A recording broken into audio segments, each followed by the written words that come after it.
High in the high city, higher than most, higher than anyone really, a finely dressed woman looks out over the streets.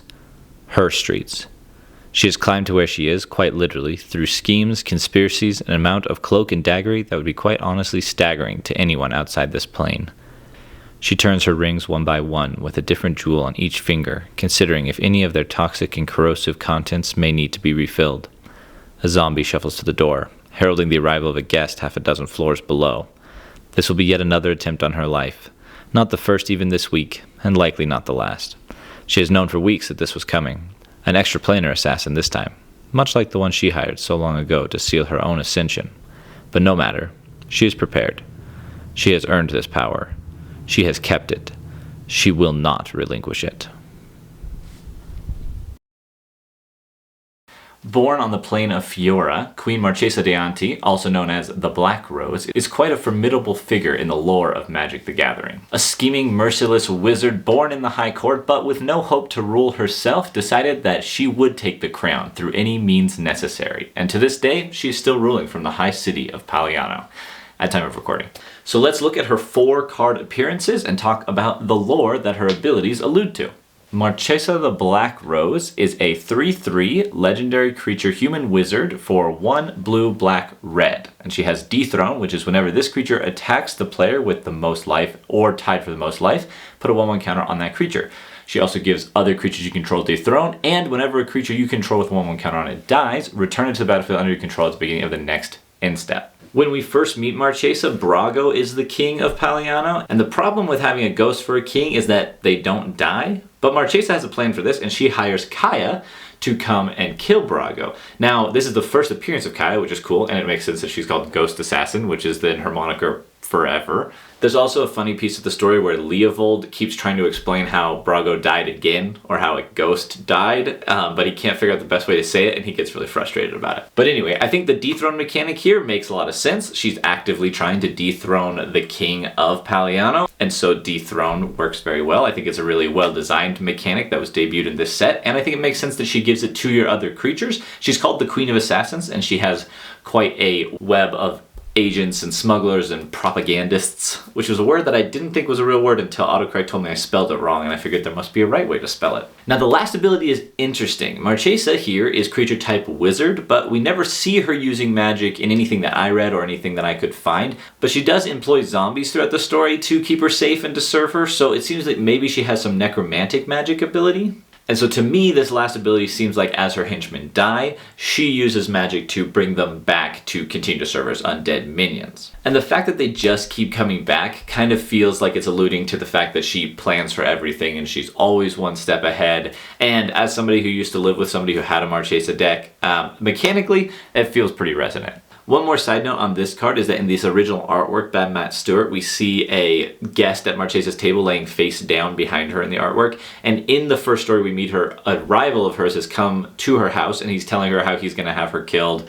But then he decides that he will poison himself to implicate Marchesa directly instead of letting her take care of him discreetly or something. And in the last moments of him dying, she lets him think that he's outsmarted her, but turns out she was one step ahead and has planned for that as well. And I think that's the character being depicted in this artwork. And now onto the Marchesa that I had a commander deck of for a long time and actually features here on this set. There's not actually a deck in this box. Spoilers. Queen Marchesa is a 3/3 legendary creature human assassin for 1 red, white, black with death touch and haste, and when she enters battlefield, you become the monarch. And at the beginning of your upkeep, if you're not the monarch, you create a 1/1 black assassin creature token with death touch and haste. Marchesa here has a sick new royal painting done by Karen Yanner and has gone through a title type and color identity change, swapping the more scheming controlling power of blue mana for the balance and control provided by that of white. She's now an assassin, which I would assume is more of a set mechanical choice because she is called a queen here and in her next appearance she's a noble. I feel that Marchesa's very careful and intricate planning could provide the haste by itself, but I also think that now being the queen, she's able to act preemptively rather than in the shadows in the background like she had to before. A fun detail in the story is that Marchesa wears a ring with different jewels filled with poison on each of her fingers, and I think that pretty neatly grants her death touch. Though assassins having death touch is mechanically common in Magic the Gathering as well. Monarch, yet another mechanic introduced to Fiora for a conspiracy set, and I think it pairs beautifully with Marchesa here. She is the Monarch, and this whole story has been about people trying to get the Monarch and hold on to the Monarch, or the Monarchy. It's really the Monarchy, but in Magic we call it the Monarch. So mechanically, she gives you the Monarch when she arrives, provides herself as a great blocker to hold on to it, and then if somebody takes it, provides all of her little servants and assassins to get it back. I really like this design flavorfully. The deck I built around her was called Marchesa's Court, and it was like 80% legendary creatures in Mardu colors. Basically, I just wanted to put all of my best red, black, and white creatures into the same deck, which was a fun idea. It wasn't very focused, so I did end up taking it apart and building other decks with those creatures, but it was fun while it lasted. Last thing about this card is that the original Monarch token features this beautiful Palatian crown that we first saw in Brago's art back in the first conspiracy set. The continuity of this crown is one of my favorite things flavorfully across this story. So now, obviously, we see Marchesa wearing this crown. And of course, I can't talk about this token without talking about one of the most famous Magic typos of all time. This token says, at the beginning, your instep, draw a card. Obviously, it's supposed to say at the beginning of your instep, but it doesn't. And that wouldn't be fixed until 2020 when I started playing, when Commander Masters came out and gave us a new Monarch token, which isn't as cool as this one, but it's more generic, so it works. Alright, let's move on to the most intense appearance of Marchesa, who I might build my second mono black deck around, whose commander is a only legendary on the backside rule 0 commander. This card actually starts out as the Invasion of Fiora, which is a battle siege for 4 black and 4 defense counters on it. Add it into the battlefield, you choose an opponent, you and others can attack it. When its last defense counter is removed, exile it, and then cast it transformed. Now the abilities are either destroy all legendary creatures or all non-legendary creatures. I think the choice given to you on the front kind of echoes the voting mechanic that was introduced in Conspiracy. I would also say that the two options kind of provide a look into the dynamic of Fiora, specifically in the divide between the High City and the lowlands of Paliano, where either one survives at the expense of the other or they both get decimated.